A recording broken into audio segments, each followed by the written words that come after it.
అదే RTV app వార్తల్ని క్షణాల్లో చదివే అవకాశం ఉంటుంది. ఒక న్యూస్ పేపర్, ఒక టెలివిజన్ ఛానల్ మీ చేతుల్లో ఎప్పుడూ ఉంటాయి.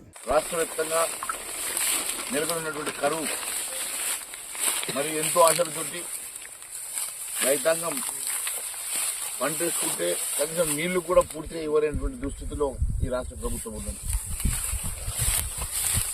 ప్రాజెక్టులలో నీళ్లుండి కూడా మరి అధికారులు నిర్లక్ష్యం వల్ల కాలువలతోటి నీళ్లు కూడా ఇవ్వలేనటువంటి పరిస్థితుల్లో ఈ రాష్ట్ర ప్రభుత్వానికి పూర్తిగా పట్టురాక కనీసం అధికారులు వీరిచ్చే ఆదేశాలని అనుసరించక లేక అధికారుల మీద వీరికి పట్టు లేక ఈరోజు రైతాంగం నష్టపోతా ఉన్నది.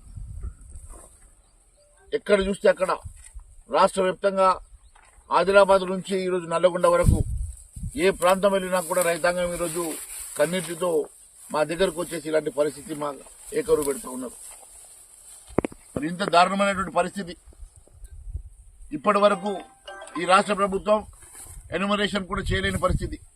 ఎన్ని ఎకరాలు పంట నష్టం జరిగింది, మరి రైతాంగాన్ని ఏ రకంగా ఆదుకోవాలా, మరి రైతాంగానికి ఎకరానికి ఇంత పంట నష్ట పరిహారం ఇవ్వాలన్న ఆలోచన లేదు. కానీ ఎన్నికలు వచ్చినాయి, ఓట్లు ఎట్లా అడగాలా, ఓట్లు ఎట్లా కొనుక్కోవాలా, ఓట్లు ఏ రకంగా మరి ఎన్నికల్లో మేము అబద్దాలు చెప్పేసి ఓట్లు దండుకోవాలని ఆలోచన చేస్తా ఉన్నారు తప్ప ఈ ప్రాంత రైతాంగానికి వారి కష్టాలను ఏ రకంగా గట్టెక్కించాలా, వారిని ఏ రకంగా ఆదుకొని ఈ ప్రాంత ప్రజానికానికి మరి నష్టపరిహారం ఇవ్వాలని ఆలోచన లేదని చెప్పి నేను తెలియజేస్తా ఉన్నాను.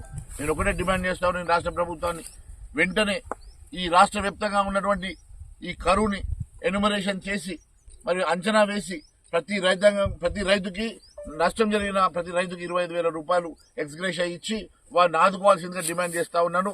అదే మాదిరి భారతీయ జనతా పార్టీ తరఫున 5వ తారీఖు రోజు రాష్ట్ర వ్యాప్తంగా మరి మేము దీక్ష చేయబోతా ఉన్నాం. దాని తర్వాత కూడా మేము మా కార్యాచరణ కూడా ప్రకటించబోతున్నాం. ఖచ్చితంగా రైతాంగం పక్షాన మేము నిలబడతాం, వారి పక్షాన పోరాటం చేస్తాం. వారికి న్యాయం జరిగే వరకు వారి వెంట మేము నడుస్తామని తెలియజేస్తా ఉన్నాము. ఈ రాష్ట్ర ప్రభుత్వం ముఖ్యమంత్రి గారు ఎంతసేపు ఏ ట్యాక్స్ పెట్టాలా, ఆ ట్యాక్స్ పెట్టాలా, బి ట్యాక్స్ పెట్టాలని ఆలోచన తప్ప ఈ ప్రాంత రైతాంగాన్ని ఏ రకంగా ఆదుకోవాలని ఆలోచన లేకపోవడం నిజంగా శోచనీయం అని చెప్పి మరి మేము తెలియజేస్తూ రైతుల పక్షాన మేము ఖచ్చితంగా పోరాటం చేస్తాం, వారి గొంతుకై రైతుల పక్షాన్ని నిలబడతామని మరొకసారి తెలియజేసుకుంటూ మరి ఈ దయనీయమైనటువంటి పరిస్థితి చూస్తే చాలా బాధాకరంగా ఉందని తెలియజేస్తా ఉన్నాం. మరిన్ని వీడియోస్ కోసం ఛానల్ ని సబ్స్క్రైబ్ చేయండి, లేటెస్ట్ అప్డేట్స్ కోసం వాట్సాప్ ఛానల్ ని ఫాలో చేయండి అండ్ లింక్ డిస్క్రిప్షన్ లో ఉంది.